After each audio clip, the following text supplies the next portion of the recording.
Hey everyone, it's the Book Cougars, two middle-aged women on the hunt for a good read. I'm Emily. And I'm Chris. And look what we're reading. The Scarlet Letter by Nathaniel Hawthorne. We are 7 days into our Scarlet Summer. Yes. Are you reading? Are you rereading the Scarlet Letter? Reading it for the first time?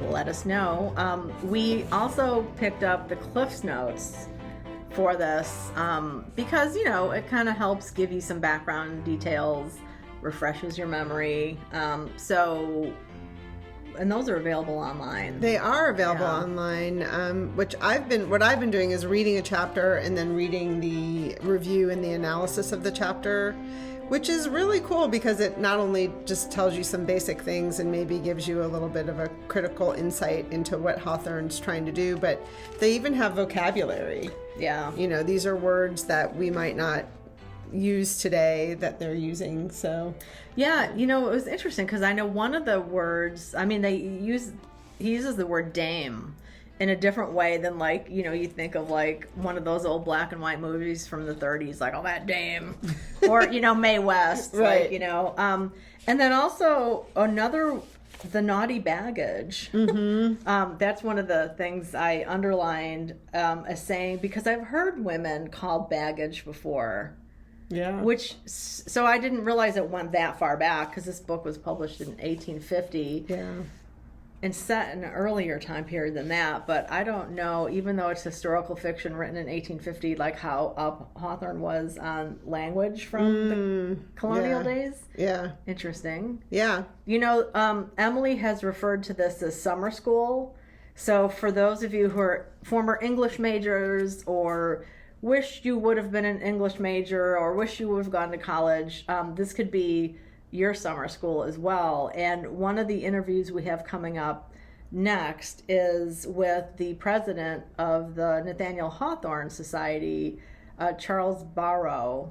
I'm not sure how to pronounce his name. We're going to find, that's going to be our first question. Yeah. So if you have questions for the English professor, let us know. We'll ask them. Yeah. And reminder that we do have our Zoom read-along or in-person read-along next Wednesday, July 12th at 4:30 p.m. Eastern Time. If you want to join us via Zoom, just email us at bookcougars@gmail.com.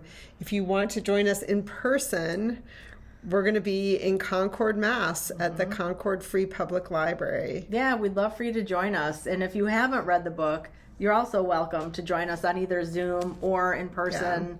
Yeah. Just, you know, obviously be aware there'll be spoilers. Right. You know, so, yeah. But yeah, come join us. We're going to be visiting the Concord Bookshop. We're hoping to have a tour of one of his homes in Concord. And then also we'll be taking a walk through the Sleepy Hollow Cemetery there and paying our respects to Hawthorne and Louisa May Alcott and Thoreau and Emerson and some other 19th century folk who are buried there. Should we bring something to place on his grave? We should. We're going to have to think about that. Mm-hmm. Do you guys have any ideas? Yeah. Put it in the comments. Do you remember when we were there last time, like on Thoreau's grave, there was like a ton of pencils? Yes. That's what, because, you know, his family owned a pencil company. I didn't know that. Pencil factory. Yeah. Oh. So a lot of people left pencils for him. Yeah, we're going to have to think about that. I don't know.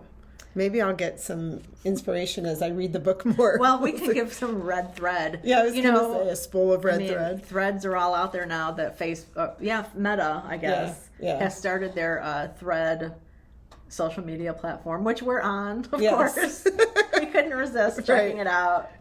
So the other reminder about our summer school, the fun part, all of it's fun. All of it's fun, yes. But we have a bingo card.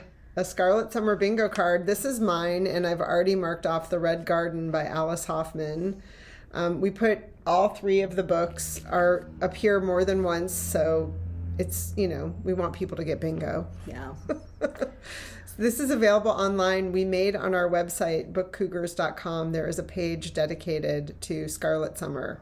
So check it out. It has all the books and dates. And some dates and stuff. Because we'll be doing other biblio adventures throughout the summer as well. We plan on going to Salem, Mass., where Hawthorne was born and where he lived part of his adult life, and where the opening of the Scarlet Letter, the Custom House, It's all about his time working in the custom house there in Salem. Yeah.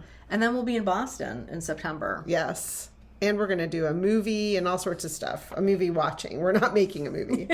That'd be interesting. Hey, yeah. Well, that's, So this is available for download on the website. Yeah. So what else are you reading? Well, I'm reading a nonfiction book. It's called How to Take Smart Notes by Zonky Aherns. And this is a book, there are so many like productivity academic types on YouTube. Mm-hmm. And I love watching like productivity videos or like office setup videos. And I saw somebody who I watch talking about this book. And one of my problems is like I love taking notes. I take them by hand. I type them up sometimes. I use my laptop.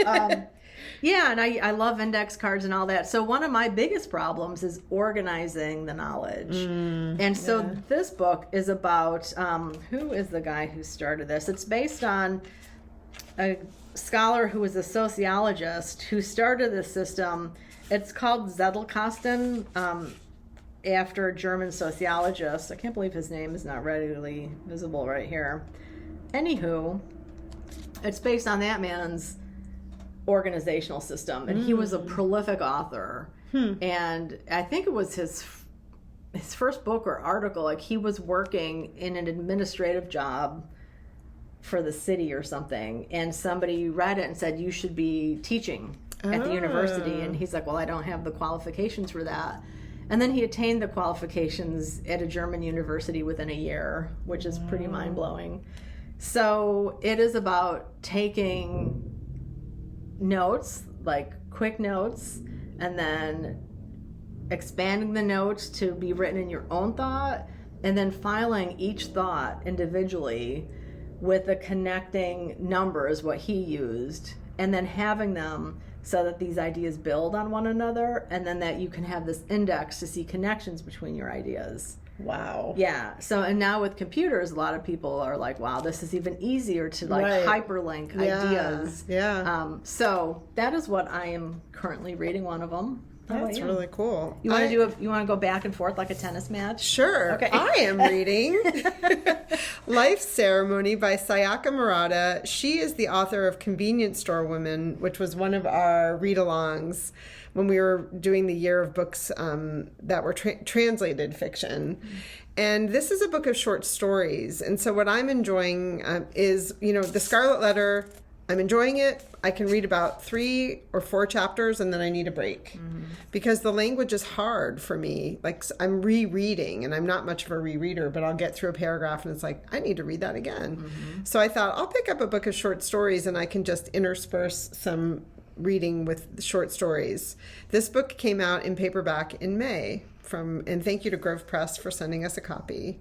Such a neat cover. Yeah, isn't it a great cover? Making me hungry. I know, but it's also got like a heart in it. Oh. So it's at first you're like, ooh, I'm hungry, and then you look at it and go, ooh. Yeah, like I just thought it was a chunk of meat. Yeah. I mean, I guess the heart is a chunk of meat. It is, and people eat hearts, but whose heart is being eaten?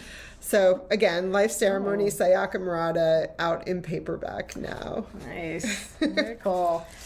What else? Well, you know what? I have my trusty iPad with GoodNotes pulled up here. Goodreads? Oh, yeah. Sorry, Goodreads. Yeah. GoodNotes is a different app that I use, speaking of taking notes. Yeah. So I'm currently also reading The Avid Reader, or Avid Reader, A Life by Robert Gottlieb, which is a great memoir about his time in the it's about his life as a reader, but he's talking a lot about his time in publishing, which is fascinating. The New Town Librarian by Kathy Anderson.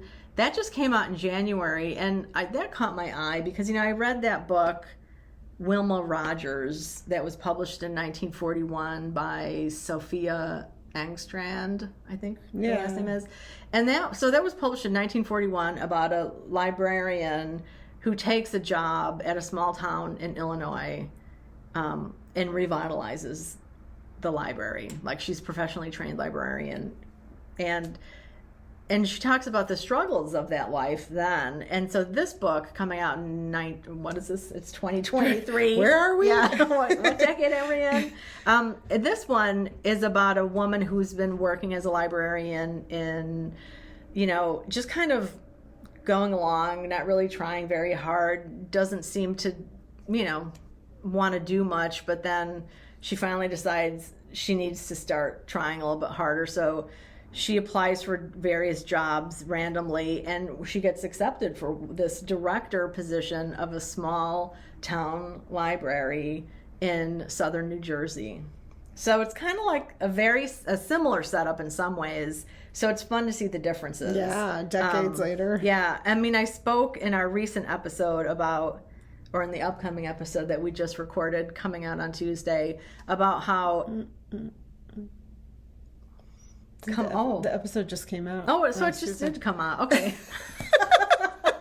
Well, you know what? I was on vacation and we had one of our nieces visiting us. So when you have guests. Yeah. Totally. Okay, yeah. So in a recent episode that just dropped on Tuesday. I had said that the differences are that in the 1941 book, the teenagers are rowdy and they don't listen. The police do need to be called to, threaten them to behave. And then in this new Town Librarian one, teens or preteens do scream obscenities at the front door and run away. Mm-hmm. But there's also, I forgot, somebody who is, somebody peed all over a bunch of new children's books. Oh, that's awful. Yeah, so there's more than, just teenagers being rowdy. Right. There's damage happening. Anyway, I'm 23% in on that book. And then I'm reading From Dust to Stardust. I'm so sorry. No, go ahead. I totally blew our tennis vibe. Woo! Yeah, no, it's fine. I'm a ball hog, apparently. That's what everyone says about her behind her back. We've never played sports together. We haven't. We should try. That'd be fun. Everybody's playing pickleball. Yeah. I mean, I like pickles. I don't know if I'd like pickleball. We'll be the ones. We're going to go watch a pickleball match and we'll be like, we're eating pickles. Right. This is how we participate. Yes. Yeah, really. Oh my God. Yeah. We'll be like this, eating pickles. Good serve. Do they even serve in pickleball? I don't know. I have no idea. Sorry. We digress. Yeah, we do digress, don't we? So our sport is book hunting. I'm also reading, this is a great, lovely cover, From Dust to Stardust. This is the new forthcoming novel from Kathleen Rooney. It's coming out in September, and it is about a film star during, silent movie days. 1916 or 19 is when the action starts. And she's the woman who built this fairy castle that is at the Museum of Science and Industry in Chicago. She's a real woman. And so this novel kind of goes back and forth in time from the 1960s, I think it is, when she's being interviewed about her life and the castle by somebody at the Museum of Science and Industry. And then it's her first person, younger self experience of getting into movies and all that jazz. So, enjoying it very much. I look forward to getting back to all of these books. There are more books languishing on my currently reading shelf on Goodreads, but what are you going to do? Her niece went back to where she needs to go back to. So she's going to get back to reading. I plan on doing a lot of reading this weekend. Or maybe I should say I'm not going to do any reading this weekend, and then maybe I will. Yeah, there you go. Set your sights low. Yes. We want to thank our sponsor from episode 185, which dropped this week. Come With Me, Erin Flanagan. This book is out in August. Please pre-order it now. Pre-orders really do help authors. I'm going to dig into it this week. Erin Flanagan won an Edgar Award for her book Deer Season. And if you follow her on Instagram, which we highly recommend, she's very funny. But there's also, if you go back in her history, you can kind of, see when she won the Edgar and what a surprise it was for her and career changing for her as well. So I'm looking forward to digging into this novel over the weekend. I'm hoping... One of my favorite things to do, we've talked about this before, is to start a book in the morning and just read all day and read the whole book. And that's a real summer thing to me.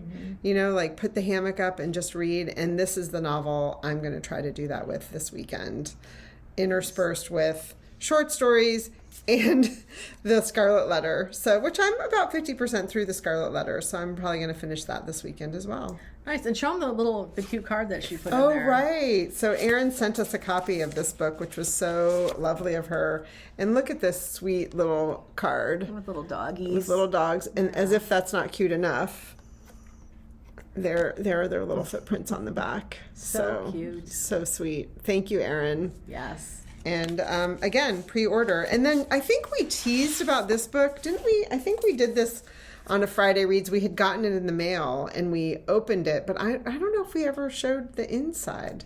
Did we? I don't know. I think we may have, because I Okay. remember oohing and, well, it could have been us oohing and eyeing over the book. Okay. Yeah. Yeah. Well, I wanted to show you guys this one. This is a reason for me to go to Belgium. Cook and book, which I want to go to Belgium anyway. There I go covering Chris's It's all face good. again. It's all good. Cook and book in Belgium. Look at that. And so what the book does is it shows, you know, a picture of the bookstore, and then it tells you where it is and gives you a little blurb about it. So beautiful, beautiful book. 150 bookstores you need to visit before you die. We have some work to do. We do. Yes. We need to start making a map. We need to get a map of the world and start pinning things or something. That's a really good idea. Visualization. Yes. Yes. We also have lovely listeners out there that send us information and pictures about their biblio adventures. So we could we could make a separate little dot or something for where our listeners have been. Right? Yeah. Those little map things. Map flags or map pins. Yeah. Yeah. Well, I also want to thank our listener, Katie, up in the Yukon. Here, I'll cover both of our faces. There we go.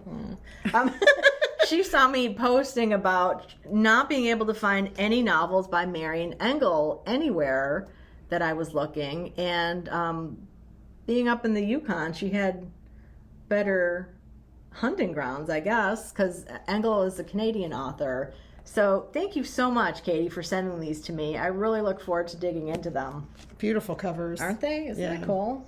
Is it like, I mean, the Glassy Sea, and what is that? Monodramas. Yeah. She's the author of Bear, which is a book I read a year or two ago. That is probably her most famous book at this point. And I'm really curious to see what some of her other stories are going to be like. Yeah. And then we do have a joint upcoming read, The Street by Ann Petrie. We found out recently that her last name is pronounced Petrie and not Petrie, by someone who knew her. So this was the first novel by a black woman to sell over 1 million copies. It was a huge book of big influence, and it's one, I think we've both read it before, haven't we? I've not read it. Okay. Ooh. Sorry. Gesundheit. Excuse me. Anyway, it's a lovely, I mean, it's not a lovely, it's a lovely, it's not lovely. It's a fucking hard book to read. It is, because it's about a woman who's really trying hard to make ends meet and give her son a better life. And she's in Harlem in the 1940s, and it's tough. So it's a hard book to read. I was thinking about the opening, which is lovely in terms of the wind and how it's blowing everything around. Like, it's an opening of a book that I have reread multiple times. You've talked about that. Yeah. And so that to me is the word lovely coming to mind about. Yeah. But it's a hard book. So the writing is lovely. The storyline is hard. Thank you. Yeah. Yeah. And this is the new cover. They've reissued her books with these really cool new covers. Yeah. So we're reading this one for the Vintage Book Club that will be meeting in South Windsor, Connecticut on, oh my God, I think it's July 19th. July 20th. We're meeting at the Red Heat Tavern this time instead of the Wood Memorial Library and Museum due to air conditioning issues. Right. Just making sure everybody will be comfortable and not sweating profusely as they try to Right. discuss the book. So if you are in the area, all are welcome to join. This is a book club that's also hosted by our friend Cindy, who runs Book Club CT or Book Club on the Go. Right on. Doot. Anything else? That's it from me. All right, everybody. Happy reading. reading. Oh, let us know what you're reading down below. Of course, it's Friday. Friday reads. Yeah. What would Friday be without learning what everyone else is reading? Yes. We want to live vicariously. Absolutely. Bye. Bye.